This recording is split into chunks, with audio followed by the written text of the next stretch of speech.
1 سال بعد مجھے 1 ہفتے کی چھٹی ملی ہے اور تم بول رہی ہو آج تمہیں ڈیٹ ہو گئی۔ مجھے پاگل سمجھا ہوا ہے۔ سہاگ رات کو بھی کم عمر سمجھ کر بخش دیا تھا تمہیں۔ آج مجھے میرا حق لینے سے نہیں روک سکتی۔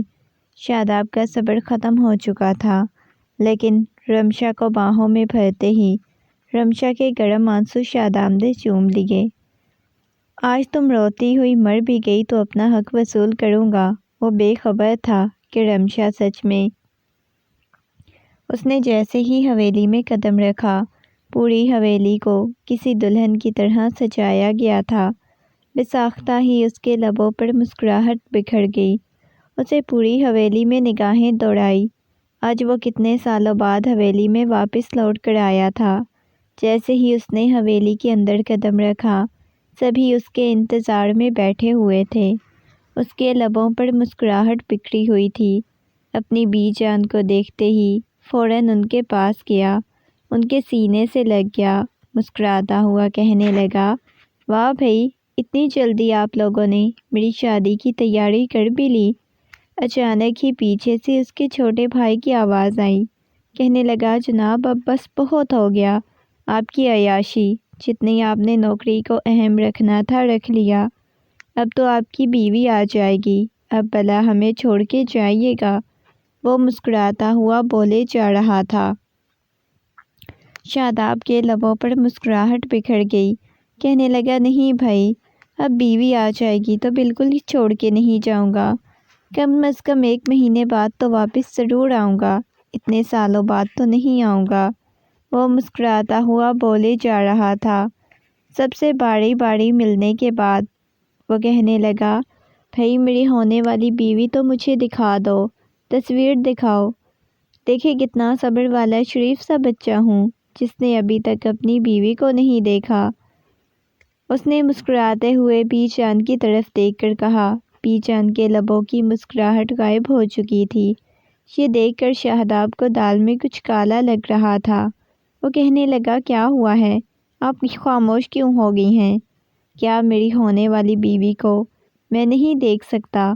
وہ نفی میں سر ہلاتی ہوئی کہنے لگی، دیکھو ان کے خاندان کے رولز بہت زیادہ سخت ہیں۔ شادی سے پہلے لڑکی کی تصویر نہیں دیکھی جاتی، نہ ہی اسے دکھایا جاتا ہے۔ یہ سن کر شاداب کے لبوں کی مسکراہٹ غائب ہو چکی تھی۔ وہ کہنے لگا، کیا مطلب بی جان؟ میں پہلے اپنی بیوی کو دیکھنا چاہتا ہوں، ہونے والی بیوی کو، میرا مطلب۔ وہ مسکراتے ہوئے بولا تھا، لیکن بی جان کہنے لگی، دیکھو بیٹا، اس چیز میں تمہاری کسی قسم کی کوئی مدد نہیں کر سکتی۔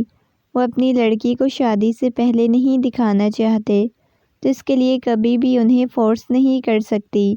بی جان کی بات سن کر وہ خاموش ہو چکا تھا۔ عبداللہ کہنے لگا، کیا ہو گیا ہے بھائی؟ اتنا زیادہ آپ کو کیوں شوق چڑھا ہوا ہے اسے دیکھنے کا؟ جب آئے گی تو دیکھ لیجئے گا، میں آپ کو بتا رہا ہوں نا، بہت پیاری ہے۔ بی جان نے عبداللہ کو آنکھیں نکالی، کہنے لگی، خاموش ہو جاؤ، تمہیں کچھ زیادہ ہی زبان لگی ہوئی ہے۔ شاداب بھی ان کی باتیں سن کر مسکرا چکا تھا۔ عبداللہ کہنے لگا، دیکھیں بھائی جان، شادی میں 2 ہی دن تو ہیں، کل مہندی ہے، پرسوں دیکھ لیجئے گا، پرسوں بارات کو اسے رخصت کر کے گھر لے کے آنا ہے، جی بھر کے دیکھیے گا، بے شک ہفتے تک اسے دیکھتے رہیے گا، ہمیں مت دکھائیے گا۔ اس نے آنکھ دباتے ہوئے کہا تو شاداب نے اسے آنکھیں نکالی، کہنے لگا، دیکھ، فضول بکواس کرنے کی ضرورت نہیں ہے، ابھی تھوڑی فضول بولنے والی عادت نہیں گئی۔ وہ سنجیدگی سے بولا تو عبداللہ کہنے لگا، بھائی کیا ہے، نہیں عادت گئی تو اب میں کیا کر سکتا ہوں؟ جیسے ہی شاداب حویلی میں آیا، حویلی کو تو گویا رونق ہی لگ گئی تھی۔ سبھی لوگ بہت زیادہ خوش تھے، مسکرا رہے تھے۔ رات کا وقت تھا۔ ڈنر کرنے کے بعد وہ سب لوگ لان میں بیٹھے ہوئے تھے۔ ہر طرف ڈیکوریشن ہوئی تھی۔ اس کی ساری کزن اس کے گرد بیٹھی ہوئی تھی۔ کہنے لگی، شاداب بھائی، آپ جائیے گا نا؟ پہلے تو کبھی آپ کو اس گھر میں چین ہی نہیں ملتا تھا، اب تو اپنی بیوی کے ساتھ رہیں گے نا؟ پیچھے بیٹھی ہوئی ناہید کہنے لگی، بیچارہ کیا یہاں رہ کر کرے گا؟ وہ لڑکی تو اس قابل ہو کہ بندہ اس سے پہلے کہ وہ آگے کچھ کہتی بی جان نے اسے آنکھیں نکالی تو وہ فوراً ہی خاموش ہو چکی تھی۔ شاداب کہنے لگا، کیا مطلب؟ میری ہونے والی بیوی کو کیا ہے جو تم ایسی باتیں کر رہی ہو؟ بی جان کہنے لگی، کچھ نہیں، اسے تو بس ویسے ہی بولنے کی عادت ہے، پریشان ہونے کی ضرورت نہیں۔ بی جان نے اسے خاموش کروا دیا، لیکن شاداب کو اب دال میں کچھ کالا لگ رہا تھا۔ اسے ایسا محسوس ہو رہا تھا جیسے بی جان اور باقی گھر والے اسے کچھ چھپانے کی کوشش کر رہے ہیں، اسے بتانا نہیں چاہتے، لیکن سبھی لوگ سونے کے لیے جا چکے تھے۔ شاداب ناہید کے کمرے میں آیا اور کہنے لگا، دیکھو ناہید، تم مجھے کوئی بات بتانے والی تھی، میری ہونے والی بیوی کو کیا ہے؟ شاید آپ کو اتنی رات کو کمرے میں دیکھ کر وہ کہنے لگی، نہیں کچھ بھی نہیں ہوا، میں تو بس ویسے آپ کو چھیڑنے کے لیے بول رہی تھی، تو بی جان نے مجھے خاموش کروا دیا۔ وہ زبردستی اپنے چہرے پر مسکراہٹ سجاتے ہوئے بولے جا رہی تھی۔ شاداب کہنے لگا، دیکھو، میں اچھی طرح جانتا ہوں کہ کوئی ایسی بات ہے جو مجھ سے چھپائی جا رہی ہے یا جس کے بارے میں مجھے بتایا نہیں جا رہا۔ ناہید کہنے لگی، دیکھیں، رشتہ طے ہو چکا ہے، شادی میں 2 دن باقی ہیں، کل آپ لوگوں کی مہندی ہے، تو کچھ بھی نہیں ہو سکتا۔ اگر میں آپ کو حقیقت بتا بھی دوں، بی جان آپ کے ساتھ کیا ظلم کرنے والی ہیں۔ یہ سن کر شاداب تھوڑا پریشان ہو گیا، کہنے لگا، کیا مطلب ہے؟ بی جان میرے ساتھ کیا ظلم کرنے والی ہیں؟ پلیز ناہید مجھے بتاؤ، تمہاری باتیں مجھے سمجھ نہیں آ رہی۔ وہ سنجیدگی سے بول رہا تھا۔ وہ کہنے لگی، دیکھیں شاداب بھائی، جس کے ساتھ بی جان آپ کی شادی کرنے والی ہیں وہ محض 18 سال کی لڑکی ہے اور اتنی بڑی بھی نہیں ہے، اور میچیورٹی نام کی تو کوئی چیز ہی نہیں اس میں۔ میں نے بی جان کو بہت سمجھانے کی کوشش کی تھی کہ اتنی چھوٹی لڑکی کے ساتھ شاداب کی شادی نہ کریں۔ آپ جانتی ہیں کہ ایک آرمی آفیسر ہے، وہ کبھی بھی اتنی چھوٹی بچی کے ساتھ شادی نہیں کریں گے۔ لیکن بی جان نے میری کوئی بات نہیں سنی، بلکہ انہیں وہ لڑکی پسند تھی اور اسے ہی اپنے گھر کی بہو بنانا چاہتی تھی۔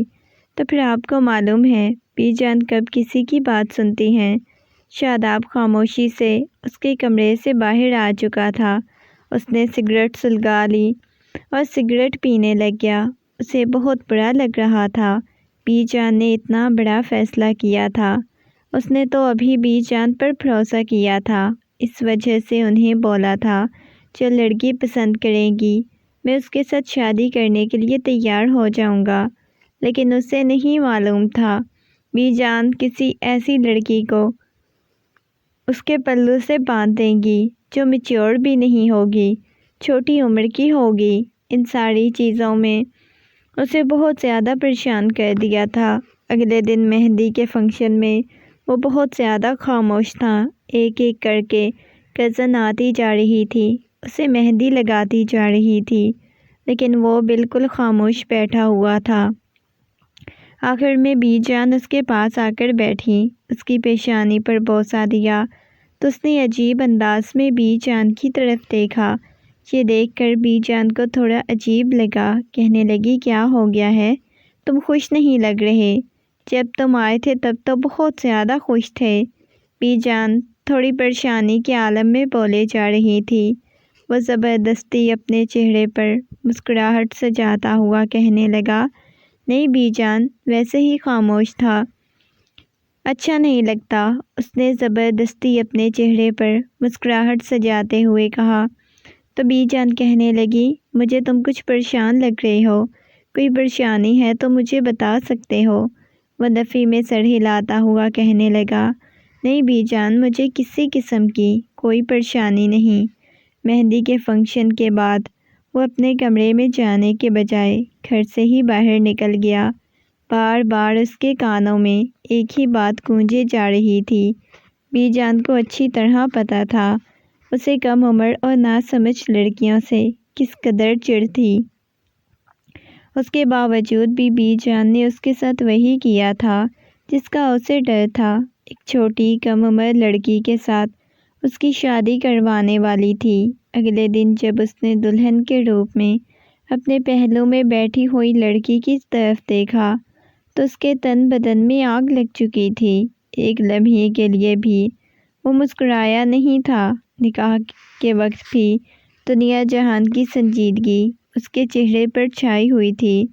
سبھی یہ دیکھ کر یہی بول رہے تھے کہ دلہا شاید اس شادی سے خوش نہیں، اور بی جان کو اب شاداب پر بہت زیادہ غصہ آ رہا تھا۔ وہ ایسا بیہیو کیوں کر رہا تھا؟ نکاح کے بعد جیسے ہی رخصتی کا وقت آیا، وہ دلہن سے پہلے ہی جا کر گاڑی میں بیٹھ چکا تھا۔ تھوڑی ہی دیر بعد لا کر اس کے ساتھ والی سیٹ پر رمشا کو بٹھا دیا گیا۔ وہ دنیا جہان کی سنجیدگی چہرے پر سجائے ڈرائیونگ کر رہا تھا۔ اسے گاڑی میں مسلسل ہچکیوں اور سسکیوں کی آوازیں سنائی دے رہی تھی۔ ایک لمحے کے لیے اس نے اچانک گاڑی روکی تو اس کا سر ڈیش بورڈ پر لگتے لگتے بچا۔ اس وقت دونوں ہی گاڑی میں تھے، ان کے علاوہ کوئی بھی نہیں تھا۔ وہ غصے میں کہنے لگا، اگر اتنا ہی زیادہ تمہیں رونا آ رہا تھا تو اپنے ماں باپ کے گھر ہی رہتی، نہ میرے ساتھ آنے کی کیا ضرورت تھی؟ مجھے یہ رونے والے ڈرامے بالکل نہیں پسند۔ اگر تمہیں اتنا ہی رونا آ رہا ہے تو پہلے آرام سے رو لو، میں گاڑی سے باہر نکل جاتا ہوں۔ شاداب کی بات سن کر وہ بہت زیادہ خوف زدہ ہو چکی تھی۔ اتنے اونچے اور سخت لہجے کی اسے عادت نہیں تھی جس طرح شاداب نے اس کے ساتھ بات کی تھی۔ اس نے تو یہی سن رکھا تھا کہ شاداب بہت اچھا ہے، محبت کرنے والا ہے۔ یہ الفاظ ایسے تھے کہ وہ بالکل سہم گئی۔ رمشا نے فوراً ہی اپنے آنسو صاف کیے، بالکل خاموشی سے بیٹھ گئی۔ اس نے دوبارہ گاڑی سٹارٹ کر دی۔ کافی وقت بعد گاڑی سے باہر نکلا، لا کر اسے لاؤنج میں بٹھا دیا۔ وہیں پر ساری رسومات ادا کرنے کے بعد اسے شاداب کے کمرے میں بٹھایا تھا۔ شاداب اپنے کمرے میں نہیں جانا چاہتا تھا۔ اس نے بی جان کی طرف دیکھا اور کہنے لگا، بی جان مجھے حیرت ہو رہی ہے، آپ نے ایک چھوٹی بچی کے ساتھ میری شادی کروا دی۔ آپ کو نہیں معلوم کہ کتنی کم عمر ہے، آپ کو ذرا بھی خیال نہیں آیا؟ مجھے ایسی لڑکیوں سے کتنی چڑ ہے، اس کے باوجود بھی آپ نے میری اس کے ساتھ شادی کروا دی۔ وہ غصے میں بولے جا رہا تھا۔ بی جان کہنے لگی، شاداب کیا ہو گیا ہے؟ مجھے تم سے ایسے لہجے کی اور ایسے رویے کی امید نہیں تھی جیسے تم نے اختیار کیا ہوا ہے۔ جاؤ، وہ تمہاری بیوی ہے، کمرے میں تمہارا انتظار کر رہی ہے، اور 18 سال کی کوئی چھوٹی بچی نہیں ہوتی جتنی تم اسے بچی بچی بول رہے ہو۔ جاؤ۔ وہ غصے میں بولی تو وہ اس بات میں سر ہلاتا ہوا کمرے میں آ چکا تھا۔ اس نے بہت زور سے کمرے کا دروازہ بند کیا اور سامنے اس لڑکی کو دیکھ کر اسے چھوٹی بچی ہی معلوم ہو رہی تھی، اس کے سامنے ہی نہیں جانا چاہتا تھا۔ اس کا گھونگھٹ اٹھایا اور اسے منہ دکھائی کا تحفہ دینے کے بعد کہنے لگا، جاؤ چینج کر کے آؤ، اب مجھے بہت زیادہ نیند آئی ہوئی ہے۔ یہ کہہ کر وہ سونے کے لیے لیٹ چکا تھا۔ جب اس نے رمشا کو دیکھا تو اس کے سارے جذبات ماند پڑ چکے تھے۔ نہ جانے اس کی بی جان نے اسے کون سا بدلہ لیا تھا، اتنی چھوٹی سی لڑکی کے ساتھ اس کی شادی کروا دی تھی۔ شاید اس کا بہت زیادہ غصہ آیا ہوا تھا۔ اس نے 2 دن تک کسی سے کوئی بات نہیں کی۔ اگلے دن صبح سبھی ڈائننگ ٹیبل پر بیٹھے ناشتہ کر رہے تھے۔ جب وہ اپنا بیگ اٹھائے کمرے سے باہر آئی، اسے یوں تیار دیکھ کر بی جان کہنے لگی، شاداب بیٹا، تم کہاں جا رہے ہو؟ وہ کہنے لگا، مجھے کال آئی ہے، مجھے واپس جانا ہوگا۔ اس کی بات سن کر بی جان کہنے لگی، کیا مطلب ہے؟ تمہاری شادی کو ابھی 2 دن ہوئے ہیں، رمشا کو تم کہیں گھمانے پھرانے بھی نہیں لے گئے اور تم واپس جا رہے ہو، یہ کیا بات ہوئی؟ وہ سنجیدگی سے بولے جا رہی تھی۔ رمشا مسلسل شاداب کی طرف دیکھے جا رہی تھی، جو پچھلے 2-3 دن سے اس کی سرد رویہ برداشت کرتے کرتے تھک چکی تھی۔ اسے یوں جاتا ہوا دیکھ کر رمشا کو کچھ ہو رہا تھا اور اسے محبت نہیں کرتا تھا یا اسے اچھا نہیں لگتا تھا وہ اپنی بیوی کے ساتھ وقت گزارے۔ اس کی زبردستی رمشا کے ساتھ شادی کی گئی تھی۔ یہ سوچتے ہوئے رمشا کو بہت برا لگ رہا تھا۔ اس نے بی جان نے اسے بہت زیادہ روکنے کی کوشش کی، لیکن وہ کہنے لگا، نہیں، میری چھٹی ختم ہو چکی ہے، مجھے اتنی ہی چھٹی ملی تھی۔ جبکہ وہ جس دن بڑا خوش ہو کر بتا رہا تھا کہ اس دفعہ 3 مہینے سے پہلے واپس نہیں جاؤں گا، اور اب اس کا یوں واپس جانا، یہ دیکھ کر سبھی بہت زیادہ پریشان ہو چکے تھے۔ اسے روکنے کی کوشش کرتی رہی، لیکن وہ کہاں رکنے والا تھا، اپنی ضد کا پکا تھا۔ کبھی اس نے آج تک کسی کی بات نہیں سنی تھی جو اب سنتا۔ وہ ناشتہ کرتی کرتی وہاں سے اٹھ کر کمرے کی طرف چلی گئی۔ اس کی کزنز پیچھے پیچھے آئیں، کہنے لگی، رمشا دیکھو، پریشان ہونے کی ضرورت نہیں، شاداب بھائی ایسے ہی ہیں، دیکھنا 2-3 دن تک وہ واپس آ جائیں گے، تمہیں پریشان ہونے کی ضرورت نہیں ہے۔ رمشا بالکل خاموش ہو چکی تھی، کہنے لگی، اگر شاداب شادی سے خوش نہیں تھے تو آپ لوگوں نے اس کے ساتھ شادی کیوں کی؟ زبردستی مجھے اس کے پلو سے کیوں باندھا؟ وہ سنجیدگی سے بولے جا رہی تھی۔ اس نے شاداب کو بچوں جیسی حرکتیں کرنے والی لڑکیاں بالکل پسند نہیں تھیں۔ اس نے ہر طرح سے خود کو چینج کر لیا تھا، لیکن اس کے باوجود بھی شاداب کو پسند نہیں آئی تھی۔ یہ بات اسے اذیت اور تکلیف دیے جا رہی تھی۔ وقت گزرتا جا رہا تھا، اس گھر میں بالکل اکیلا اکیلا محسوس کرتی تھی۔ کبھی بی جان کے پاس بیٹھ جاتی تو کبھی کاموں میں مگن ہو جاتی۔ اس کے ساتھ شادی اب اس کی بات بھی نہیں ہوتی تھی۔ وہ جتنی دفعہ بھی شاداب کو کال کرتی، وہ یہی کہہ دیتا، میں مصروف ہوں، ابھی بات نہیں کر سکتا، بہت مصروف ہوں، اور اسے بہت زیادہ اذیت اور تکلیف ہوتی۔